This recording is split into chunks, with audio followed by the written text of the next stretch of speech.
Hello everybody, it's story time with Mama Jen, and when I get some of these requests from some of you all, I really get excited. Number one, because I like to research and I like to find out things that are unique about the different animals that you all are requesting. And number two, I just love the creativity that you guys have. So the names or the animals, and I think sometimes some of you might try to think of something that would be a little hard to write a story about. But did you know that there are stories everywhere and in everything? And this story today was requested by Michaela from New York. She's a beautiful little girl from some friends of ours. And she wanted me to write a story about Chubs, the Australian manatee. Now, I have had the privilege of going to Australia. It is a beautiful country. And I love the Australian accent, but it's one that I don't do very well. So I'm not going to try. Because if any of my Australian friends see it, they would just giggle and laugh and say, she went British. It doesn't even sound Australian. So I'm going to read it in American. But I tell you what I found out. The Australian manatee is not a manatee. It's called a dugong. It's spelled D-U-G-O-N-G. And the first G is soft, which makes it go Z instead of G. And now you feel like you're in school, don't you? It's okay. So that was the first thing I found out. But here's the story about Chubs, the Australian dugong. Australia is in the southern hemisphere, if you didn't know that. If you took our world and cut it in half, top part is the northern hemisphere, bottom part is the southern hemisphere, and it's kind of tilted on its axis, okay?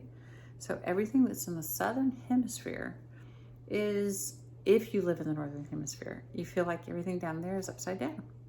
And that's why Australia is called, in our world, the land down under.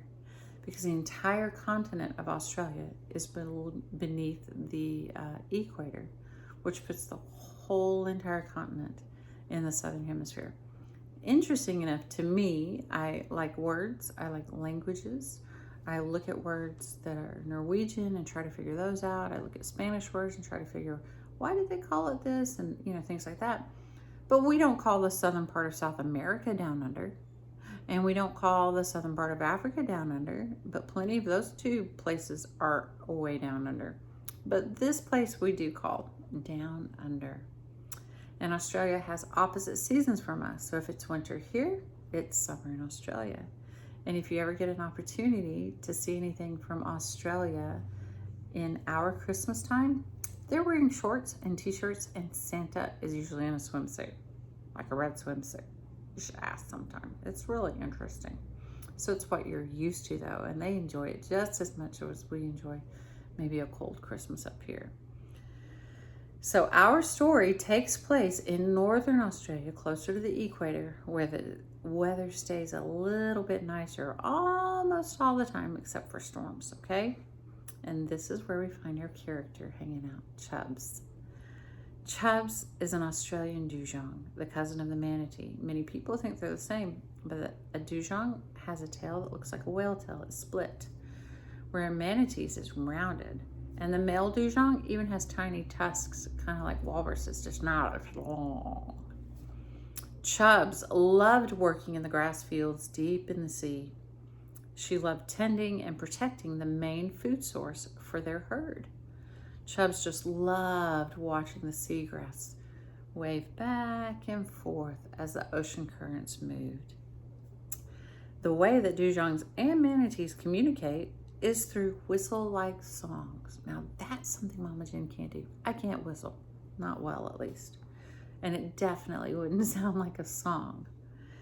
This is what created partially the mythology of sirens, thinking sailors would think they would hear a woman singing, but it was actually the dugongs or the manatees.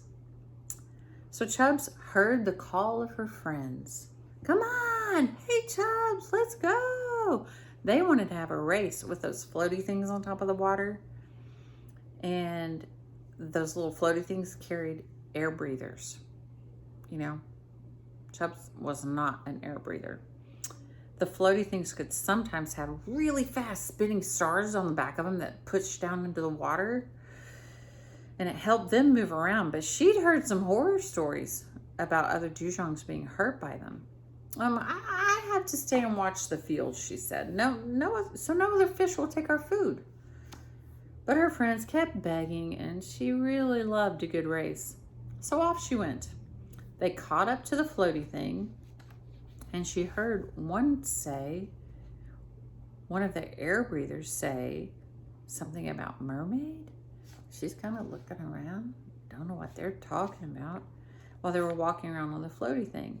And when he did, he pointed into the water. Well, the other guy looked, but he looked so far over and flop into the water he went. Oh no, that little floaty thing was going really fast. And Chubbs got so scared that he was going to hit that really fast spinny star thingy on the back. It's the propeller, in case you didn't know. And she didn't want him to get hurt like some other of her friends had happened to them. So she thought quickly enough, and she grabbed him by his shirt and she flipped him onto her back, kind of like swimming with a dolphin. And she could swim pretty fast, and she caught up to that floaty thing just as they had stopped to turn around and come back and get their friend. Whew.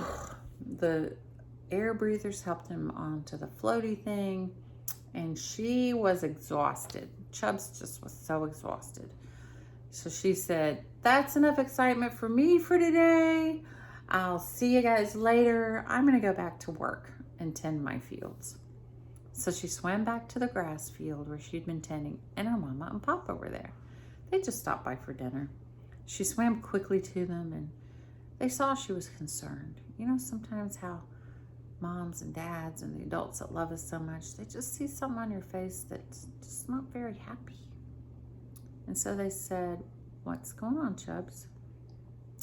Chubbs told them the whole story, all the excitement, all the scary parts, and oh my goodness. And then they looked at her and they said they weren't upset at all, but they did remind her that the air breathers were not always safe, and that some of them liked to catch the dugongs and eat them, or put them in large waters that weren't the ocean.